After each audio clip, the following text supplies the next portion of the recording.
श्री गणेशाय नमः। हे पंढरी राय, आप अरूप, पूर्ण ब्रह्म और अव्यय हो। आप सज्जनों के विश्राम धाम हो, मुझे दूर ना धकेलिए। हे भगवान, मेरे पातकों का विचार मत कीजिए, मुझे पराया मत समझिए। और तो क्या, मैं आपको मुंह दिखाने लायक भी नहीं हूँ। मेरे हाथ से कोई पुण्य कर्म नहीं हुआ है। यद्यपि ऐसी स्थिति है, फिर भी आप कृपा करके मुझे अपना लीजिए। गोदावरी नदी छोटे गंदे नालों को भी अपने उदर में समा लेती है। वहन उसकी अशुद्धता का कोई विचार नहीं करती। आपकी दया दृष्टि होने पर निर्धन राजा बन जाता है। एक बार पुण्य राशि गजानन अमरावती आए। वहां आत्माराम भिकाजी के घर ठहरे। यह आत्माराम भिकाजी अमरावती प्रांत का अधिकारी था। उसकी बड़ी सत्ता थी। यह कायस्थ प्रभु जाति का था। संतों का अमित प्रेमी था। सदाचार संपन्न गृहस्थ था। इनके यहाँ महाराज ठहरे, सो उसने उष्णोदक से महाराज को मंगल स्नान करवाया। अनेक प्रकार के उपटन लगाए। संत सहवास के कारण उसकी चित्त वृत्तियां आह्लादित हो गई। महाराज को उमरेड काबड़ी किनार की धोती पहनाई, गले में पुष्पहार डाले, अनेक प्रकार का नैवेद्य भोग लगाया और दक्षिणा स्वरूप में 100 रुपये चढ़ाए। धूप दीप आरती यथासांग पूजन के बाद पुष्पांजलि समर्पित की। महाराज के दर्शन के लिए अपार जनों की भीड़ हो गई। सबकी मनोकामना महाराज को अपने घर ले जाकर यथासांग पूजन की हुई, किंतु बहुत थोड़े लोगों को यह भाग्य प्राप्त हुआ, क्योंकि ऐसे पुण्य पुरुष के चरण घर में पड़ने के लिए भी पूर्व जन्म के सुकृत चाहिए। ऐसा पूर्व पुण्य जिनका था, उनके यहाँ महाराज गए, क्योंकि वे तो अंतर्ज्ञानी थे। उन्हें सबके हृदय का पता था। अमरावती में गणेश श्री कृष्ण खापर्डे नामक बड़े प्रख्यात वकील थे, जिनकी ख्याति कायदा तज्ञों में थी और उनके यहाँ मानो धन की वर्षा होती थी। इनको सब लोग दादा साहेब कहा करते थे। ये बड़े भाविक सज्जन थे। ये शुक्ल यजुर्वेदी ब्राह्मण थे। उन्होंने महाराज से उनके घर पधारने की प्रार्थना की। तदनुसार महाराज वहां गए, सो खापर्डे ने यथासांग पूजन किया। गणेश अप्पा नामक एक लिंगायत बनिया था। उसकी पत्नी का नाम चंद्राबाई था। वह भी बड़ी भावुक थी। उसने अपने पति से कहा कि ऐसे साधु अपने घर ले जाकर ऐसे ही पूजन करना चाहिए। आप प्रार्थना करके देखिए। यह सुनकर गणेश अप्पा ने अपनी पत्नी से कहा, अरे क्यों, तुम पागल हो गई हो? इनको घर ले जाने के लिए बड़ा वजन चाहिए। खापर्डे जैसे व्यक्ति को भी बड़ा परिश्रम करना पड़ा, सो हम किस झाड़ की पत्ती है। इस पर चंद्राबाई ने फिर से पति से कहा, नाथ, आपका कहना मुझे ठीक नहीं लगता। मेरी मनोदेवता कहती है कि वे अवश्य हमारे यहाँ पधारेंगे। साधुजन निर्धनों पर, दीनों पर अधिक प्रेम करते हैं। इनके चरण रज से हमारा घर न केवल पवित्र होगा, अपितु हम लोग कृतार्थ हो जाएंगे। आप प्रार्थना करके तो देखिए। किंतु अप्पा का धैर्य नहीं होता था कि वह महाराज से घर पधारने की प्रार्थना करे। अंततः श्री गजानन महाराज ने स्वयं उसका हाथ पकड़कर उससे पूछा, अरे तुम्हारा घर कितना दूर है?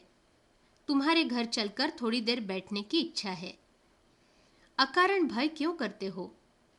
मन में जो संकल्प होता है उसे निस्संकोच, किसी का भय न रखकर स्पष्ट करना चाहिए। यह सुनकर गणेश अप्पा को जो हर्ष हुआ, उसका वर्णन नहीं किया जा सकता। उन दोनों ने महाराज को अपने घर ले जाकर विधिवत पूजा की और अपना पूरा संसार महाराज को समर्पित कर दिया। इस प्रकार अमरावती में अनेकों पाद्य पूजाएं महाराज की हुई। अमरावती की इन पूजा में एक व्यक्ति हर पूजा में उपस्थित थी, जो आत्माराम भिकाजी का भांजा था। उसका नाम था बाला भाऊ। यह बंबई में तार मास्टर था और अवकाश लेकर अपने मामा जी से मिलने अमरावती आया था। उसी समय महाराज वहां थे। वह महाराज की ओर इतना आकर्षित हुआ कि अब इन साधु चरणों को छोड़ कहीं नहीं जाना, ऐसे उसे लगने लगा। यह प्रपंच अशाश्वत है, इतने दिन इसमें रहा यही बहुत है। आज से अब मैं ये चरण नहीं छोड़ूंगा। क्या कोई अमृत छोड़कर विष का सेवन कर सकता है? यही कारण था कि वह हर पूजा में उपस्थित रहा। कुछ दिनों के बाद महाराज शेगांव आ गए और मल्ले में न जाकर मोटे शिव मंदिर में ठहरे। उस मंदिर में पूरब की ओर एक जगह थी। महाराज वहीं बैठे। कृष्णाजी पाटिल को महाराज आने का समाचार मिला और यह भी पता चला कि महाराज मंदिर में ठहरे हैं, मल्ले में नहीं। सो वह दौड़कर महाराज के पास आया और दंड प्रणाम करके मुंह लटकाकर महाराज के सामने बैठ गया। उसकी आंखों से सतत अश्रुधाराएं बह रही थी, जिससे उसके वक्ष स्थल का कपड़ा भीग गया। महाराज ने उससे पूछा, अरे क्या कर रहे हो? तुम्हें किसका शौक है? तब उसने उत्तर दिया, महाराज, मुझसे ऐसा कौन सा अक्षम्य अपराध हो गया जिससे आपने मल्ले को छोड़ा? भगवन, यह देशमुख लोगों के पास की जगह है और एक माली के ताबे में है। यहाँ आप मत रहिए। यदि मल्ले में रहने की आपकी इच्छा नहीं तो अपना निवास मैं आपके लिए खाली कर देता हूँ, वहाँ रहिए। हे दयाघन, आपसे ज्यादा मुझे कोई वस्तु प्रिय नहीं है। यह वर्तमान सुनकर हरि पाटिल और नारायण पाटिल भी वहां आ गए और महाराज को अपने घर आने की प्रार्थना करने लगे। इस पर महाराज ने उत्तर दिया, अरे मैं जो यहाँ आकर बैठा हूँ वह तुम लोगों के हित के लिए है। यह बाद में पता लगेगा। अभी कोई विवाद मत करो। तुम लोगों का जो वाद है उसका निर्मूलन मैं करूँगा, यह मत भूलो। जगत में जितने धनी तथा जमींदार होते हैं वो लोग अब आगे पीछे का विचार नहीं करते, यही उनकी न्यूनता है। जाओ, जाकर बंकटलाल को ढूंढ कर ले आओ और उससे पूछो कि जब मैंने उसका घर छोड़ा तो वह क्रोधित नहीं हुआ। मेरी तुम सब पर कृपा है, वह कभी विचलित नहीं होगी। इतने में बंकटलाल भी वहां आ पहुंचे और उसने उन पाटिलों को समझाया कि महाराज की इच्छा के विरुद्ध उन्हें मल्ले में मत ले आओ। ये सब के लिए समदर्शी है। हम लोग सब इनके बालक हैं। यह जगह सखाराम असोलकर की है। वह बड़ा उदार मन का है, सो यह जगह देने से ना करेगा नहीं। इस प्रकार सबकी सम्मति हो गई और सब लोगों ने मिलकर उस जगह मठ का निर्माण किया, जिसमें परशुराम सावजी नामक व्यक्ति ने विशेष परिश्रम किए। समर्थ के साथ 4 एकनिष्ठ भक्त थे। वे थे भास्कर, बालाभाऊ, पीतांबर और अमरावती के गणेशप्पा। साथ में वहां का रामचंद्र गुरु भी रहता था। इस प्रकार इन 5 पांडवों के मध्य श्री गजानन महाराज भगवान कृष्ण के समान सुशोभित हो रहे थे। बालाभाऊ की वृत्ति अत्यंत विरक्त हो गई थी। उसने नौकरी की कोई परवाह नहीं की। उसी प्रकार उसे घर आने के लिए बार बार पत्र आते थे, किंतु वह अपने निर्णय पर अटल था। मन से उसका कुछ परिणाम नहीं होता था। एक बार भास्कर ने महाराज को कहा, गुरुदेव, यह बालाभाऊ पेढ़े खाने को चटक गया है, इसलिए आपका साथ नहीं छोड़ता। इसको आप ताड़न करिए तो ये घर चला जाएगा। बंदर लकड़ी के बगैर सीधा नहीं होता। बड़े बड़े पहाड़ वज्र से डरते हैं। एक बार बालाभाऊ को हठात भेज दिया तो उसने सेवा का त्याग करके फिर महाराज के पास पहुंच गया। जैसे हरे चारे को बैल मारने पर भी दौड़ता है, ऐसे ही तू चटक गया है। जिसको पूर्ण विरक्ति हो गई है उसने ही यहाँ रहना है। ऐसा सुनकर महाराज ने एक कार्य किया जो भास्कर का अज्ञान नष्ट करने के लिए उन्होंने किया। एक व्यक्ति के हाथ में बड़ी छतरी थी। वह लेकर गजानन महाराज बालाभाऊ को मारने लगे। सज्जनों, मारते मारते यह छतरी टूट गई। तब एक लकड़ी उठाकर महाराज बालाभाऊ को उससे ताड़ने लगे। यह देखकर बाकी लोग मठ छोड़कर भाग खड़े हुए, किंतु बाला भाऊ महाराज के सामने पड़ा रहा। लोगों ने सोचा, इस प्रकार के मार से शायद वह मर गया होगा। भास्कर भी बड़ा चिंतित हो गया, लेकिन बाला भाऊ का मार देखकर उसका साहस महाराज के सामने आने का नहीं हुआ। वह लकड़ी भी टूट गई। तब थक कर महाराज पैरों से उसे रौंदने लगे। मठ में यह प्रसंग चल रहा था। तब शिष्यगण दौड़कर महाराज के प्रिय लोगों को बुलाने के लिए गए। सुनकर बंकटलाल कृष्णा जी दौड़कर मठ में आए, किंतु महाराज को रोकने की उनकी हिम्मत नहीं पड़ी। डरते डरते बंकटलाल ने कहा, भगवान, यह आपका भक्त है, अब बहुत हो गया, इस पर कृपा करिए। यह सुनकर महाराज हंसकर बोले, अरे, मैंने इसको नहीं मारा, जरा ठीक से देखो तो तुम लोग समझोगे। फिर बाला भाऊ से बोले, वत्स उठो और इन्हें अपना शरीर बताओ। ऐसी आज्ञा सुनकर बाला भाऊ उठकर खड़ा हुआ और सब लोग उसका शरीर देखने लगे। किंतु आश्चर्य की बात यह थी कि कहीं भी उसके शरीर पर चोट नहीं लगी थी। पूर्ववत उसका शरीर था। वह पहले जैसा ही प्रसन्न था। विशेषतः भास्कर बड़ा लज्जित हुआ और उसे बाला भाऊ की योग्यता का ज्ञान हो गया। तत्पश्चात उसने बाला भाऊ को कभी कुछ नहीं कहा। सोने को जब कसौटी पर कसा जाता है, तभी उसका मूल्य पता चलता है।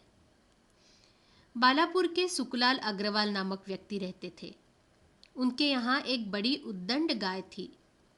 वह गांव में घूमती, आदमी तथा बच्चों को रौंद देती, सशक्त पुरुषों को सींग से उछालती, किसी भी दुकान में घुसकर अनाज की बोरी में मुंह डालती, भरपेट खाकर बचा हुआ बिखेर देती, तेल तथा घी के डब्बे धक्के देकर गिरा देती, रस्सियों से बांधकर रखने पर तोड़कर चली जाती। इतना ही नहीं, सांकले भी उसके सामने टिक नहीं पाती। यह गाय नहीं, मानो बाघिन थी, जिससे बालापुर के लोग त्रस्त हो गए थे। न तो गाभिन रहती, न बियाती। लोग सुखलाल को कहते कि या तो इसको कसाई को बेच दो या खुद गोली से मार डालो। तब अग्रवाल उनसे कहता, भाई, मुझसे तो यह नहीं होगा, आप लोग ही मार डालो। एक पठान उसको मारने के लिए बंदूक लेकर बैठा था, लेकिन उस गाय को कैसे पता चला पता नहीं, तो उसने सिंग से उसको उछालकर चित्त कर दिया। मैंने इसको दूसरे गांव में भी ले जाकर छोड़ा, लेकिन फिर वह यहाँ चली आई। अब आप लोग बताइए मैं क्या करूं?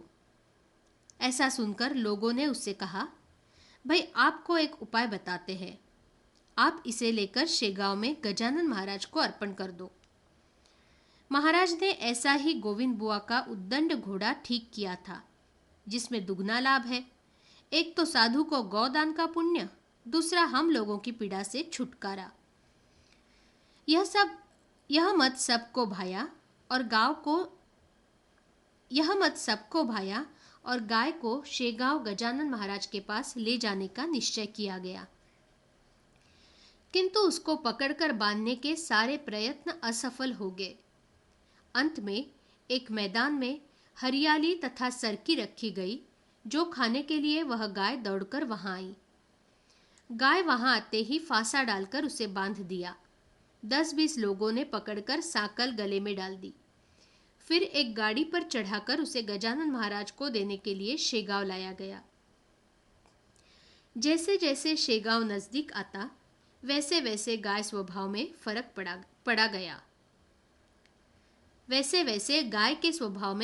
पड़ गया। समर्थ के सामने आते ही गाय दीन हो गई। महाराज को देखते ही उसकी आंखों से अश्रुधारा बहने लगी। यह देखकर महाराज उन सब से बोले, अरे, यह क्या मूर्खता है। गौ माता को इस तरह की पीड़ा देना मुनासिब नहीं। इसके चारों पैर बांध दिए हैं, नारियल की रस्सी से सींग बांधे हैं। इस प्रकार का बंदोबस्त तो बाघिन के लिए ठीक है, गाय के लिए नहीं। अरे पागलों, यह गौ सब जगत की माता है। उसकी ऐसी दुर्दशा की आप लोगों ने।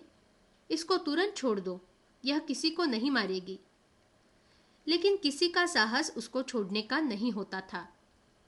जो भी सामने आता वह देखकर पिछड़ जाता था। महाराज ने स्वयं आगे बढ़कर गौ के बंधन तोड़ दिए। बंधन छूटते ही गाय गाड़ी से नीचे आई और अगले दोनों पैर जोड़कर महाराज को वंदन किया। नीचे मुंह डालकर महाराज को 3 प्रदक्षिणाएं की और जीभ से महाराज के चरण कमल चाटने लगी।